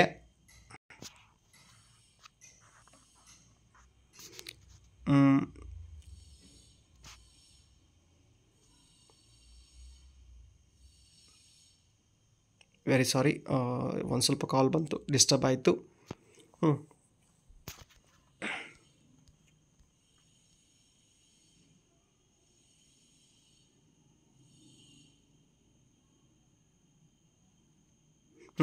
ಸಾಹಿತ್ಯದ ಅಭಿರುಚಿಯನ್ನು ಬೆಳೆಸಲು, ಸೃಜನಶೀಲತೆಯನ್ನು ಹೊರಹೊಮ್ಮಿಸಲು ಭಾಷಾ ಸಂಘಗಳು ಸಹಾಯಕ ಆಗ್ತವೆ. ಆಮೇಲೆ ಭಾಷಾಭಿಮಾನ, ಸಾಹಿತ್ಯ ಅಭಿರುಚಿ ಬೆಳೆಸುವುದು, ಲೇಖನಗಳನ್ನು ಬರೆಯುವಂತೆ ಪ್ರೋತ್ಸಾಹಿಸುವುದರ ಮೂಲಕ ಆಧುನಿಕ ಕವಿಗಳನ್ನು ಸೃಷ್ಟಿಸಬಹುದು. ಭಾಷಣ ಮಾಡುವ ಕೌಶಲ್ಯ ಬೆಳೆಸುವುದು, ಸಂಘದ ಸದಸ್ಯರಿಗೆ ಉತ್ತಮ ಸಂವಹನ ಕೌಶಲ್ಯಗಳನ್ನು ಬೆಳೆಸುವುದು, ವಿದ್ಯಾರ್ಥಿಗಳಿಗೆ ತಮ್ಮ ಭವಿಷ್ಯದ ವೃತ್ತಿ ಜೀವನಕ್ಕೆ ಅನುಕೂಲವಾಗುವಂತೆ ನಾಯಕತ್ವ, ತಂಡ ಸ್ಫೂರ್ತಿ, ಪರಸ್ಪರ ಸಹಕಾರ ಮತ್ತು ಮುಂದಾಳತ್ವ ವಹಿಸುವಿಕೆ ಮುಂತಾದ ಗುಣಗಳನ್ನು ಬೆಳೆಸುವ ತರಬೇತಿ ನೀಡುವುದು. ವಿದ್ಯಾರ್ಥಿಗಳಿಗೆ ಸಾಮಾಜಿಕ ನೈತಿಕ ಜವಾಬ್ದಾರಿಗಳ ಅರಿವು ಮೂಡಿಸುವುದು. ನಾಡಿನ ಕಲೆ, ಸಾಹಿತ್ಯ ಮತ್ತು ಸಂಸ್ಕೃತಿಯನ್ನು ಶ್ರೀಮಂತಗೊಳಿಸುವ ನಾಟಕ, ಗಾಯನ, ಕಥೆ, ಕವನ, ರಸಪ್ರಶ್ನೆ ಕಾರ್ಯಕ್ರಮ, ಪ್ರಬಂಧ ಸ್ಪರ್ಧೆ, ಚರ್ಚಾ ಸ್ಪರ್ಧೆ, ಆಶುಭಾಷಣ ಸ್ಪರ್ಧೆ, ಕಿರುಲೇಖನಗಳ ಸ್ಪರ್ಧೆ, ಸಾಹಿತಿಗಳ ಜನ್ಮ ದಿನಾಚರಣೆಗಳು, ಸಾಹಿತಿಗಳ ಭಾವಚಿತ್ರಗಳನ್ನು ಬರೆಸುವುದು, ಸಾಹಿತಿಗಳಿಂದ ಉಪನ್ಯಾಸಗಳನ್ನು ಏರ್ಪಡಿಸುವುದು, ಹೀಗೆ ಮುಂತಾದ ಕಾರ್ಯಚಟುವಟಿಕೆಗಳನ್ನು ಕೈಗೊಳ್ಳುವ ಮೂಲಕ ನಾಡಿನ ಸಾಂಸ್ಕೃತಿಕ ಹಿರಿಮೆ ಗರಿಮೆಗಳನ್ನು ವಿಶ್ವದಾದ್ಯಂತ ಪರಿಹರಿಸಬಹುದು. ಉತ್ತಮ ಶೈಕ್ಷಣಿಕ ಚಟುವಟಿಕೆಗಳನ್ನು ಹಮ್ಮಿಕೊಳ್ಳುವುದರೊಂದಿಗೆ ತಾವು ಕಾರ್ಯನಿರ್ವಹಿಸುತ್ತಿರುವ ಶಾಲೆಗಳ ಪ್ರತಿಷ್ಠೆ ಹಾಗೂ ಗೌರವವನ್ನು ಎತ್ತಿ ಹಿಡಿಯುವಂತೆ ಮಾಡುವುದು. ಉಪಸಂಹಾರ: ವಿದ್ಯಾರ್ಥಿಗಳ ಸರ್ವತೋಮುಖ ಅಭಿವೃದ್ಧಿ ಹಾಗೂ ಕೌಶಲ್ಯಗಳನ್ನು ಬೆಳೆಸುವುದರೊಂದಿಗೆ ತಮ್ಮ ಶೈಕ್ಷಣಿಕ ಚಟುವಟಿಕೆಗಳನ್ನು ಹೆಚ್ಚು ಉತ್ಸಾಹದಿಂದ ಭಾಗವಹಿಸುವಂತೆ ಮಾಡುವ ಉದ್ದೇಶದಿಂದ ಭಾಷಾ ಸಂಘವನ್ನು ಸ್ಥಾಪಿಸಲಾಗುತ್ತದೆ. ಈ ಸಂಘವು ವಿದ್ಯಾರ್ಥಿಗಳನ್ನು ಭಾಷಾ ಚಟುವಟಿಕೆಗಳಲ್ಲಿ ತೊಡಗಿಸಿಕೊಳ್ಳುವಂತೆ ಅಭಿಪ್ರೇರಿಸುವ ಕಾರ್ಯವನ್ನು ಸಹ ಮಾಡುತ್ತಿದೆ ಹಾಗೂ ಸಂಘದ ವತಿಯಿಂದ ಕೈಗೊಳ್ಳುವಂತಹ ಶೈಕ್ಷಣಿಕ ಚಟುವಟಿಕೆಗಳು ಹೆಚ್ಚು ಮಾಹಿತಿಪೂರ್ಣವಾಗಿದ್ದು ವಿದ್ಯಾರ್ಥಿಗಳ ಭಾಷಾ ಪ್ರೌಢಿಮೆಯನ್ನು ಹೆಚ್ಚಿಸುವುದರೊಂದಿಗೆ ಲಭ್ಯವಿರುವ ಸಮಯಾವಕಾಶವನ್ನು ಪರಿಣಾಮಕಾರಿಯಾಗಿ ಬಳಸಿಕೊಳ್ಳುವಂತೆ ಮಾಡುವ ಒಂದು ಉತ್ತಮ ವೇದಿಕೆಯಾಗಿದೆ. ಹಾಗಾದರೆ ಇಲ್ಲಿವರೆಗೂ ಸಂಕಲನಾತ್ಮಕ ಒಂದು ಪರೀಕ್ಷೆಯ ಏನಪ್ಪ ಅಂದರೆ ಮಾದರಿ ಉತ್ತರಗಳನ್ನು ನೋಡುವಂಥ ಪ್ರಯತ್ನ ಮಾಡಿದ್ವಿ. ಹೌದಾ? ಈ ಏನಪ್ಪ ಅಂದರೆ ವಿಡಿಯೋ ನಿಮಗೆ ರಿವಿಷನ್ ಮಾಡಲಿಕ್ಕೆ, ಹೌದಾ? ಯಾಕಂದರೆ ಇನ್ನು 20 ಡೇಸ್ ಎಕ್ಸಾಮ್ ಆದ ತಕ್ಷಣ 20 ಡೇಸ್ ಹೆಚ್ಚು ಕಡಿಮೆ ರಿಲೀಫ್ ಇರ್ತದೆ. ಆ ಟೈಮಲ್ಲಿ ರಿವಿಷನ್ ಮಾಡಲಿಕ್ಕೆ ನಾನು ಎಲ್ಲಿ ತಪ್ಪಿದ್ದೀನಿ, ನಾನೇನು ಸ್ಟಡಿ ಮಾಡಬೇಕಾಗಿತ್ತು, ಹೌದಾ, ನಾನು ಯಾವ ಫೀಲ್ಡಲ್ಲಿ ಅಂದರೆ ಯಾವ ಒಂದು ಏರಿಯಾದಲ್ಲಿ ಲೋ ಸ್ಕೋರ್ ಆಗ್ತಾಯಿದೆ, ಏನು ಗ್ರಾಮರಲ್ಲಿ ಆಗ್ತಾ ಇದೆಯೋ, ಇಲ್ಲ ಪದ್ಯ ಪೂರ್ಣಗೊಳಿಸೋದ್ರಲ್ಲಿ ಆಗ್ತಾ ಇದೆಯೋ, ಪ್ರಸ್ತಾರ ಹಾಕೋದ್ರಲ್ಲಿ ಆಗ್ತಾ ಇದೆಯೋ ಅನ್ನೋದನ್ನು ತಿಳ್ಕೊಳ್ಳಿಕ್ಕೆ ಸಹಕಾರಿಯಾಗ್ತದೆ ಅಂತ ಅನ್ನೋ ದೃಷ್ಟಿಯಿಂದ ಈ ವಿಡಿಯೋ ಮತ್ತು ಆಡಿಯೋ ನೋಟ್ಸನ್ನು ಪ್ರಿಪೇರ್ ಮಾಡಿದ್ದೀನಿ. ಆದಷ್ಟು SSLC ಓದುತ್ತಿರುವಂಥ ವಿದ್ಯಾರ್ಥಿಗಳಿಗೆ ಮತ್ತು ಗ್ರೂಪ್ಗಳಿಗೆ ಹಂಚ್ಕೊಳ್ರಿ ಅಂತ ಹೇಳ್ತಾ ಥ್ಯಾಂಕ್ ಯು ಸೊ ಮಚ್.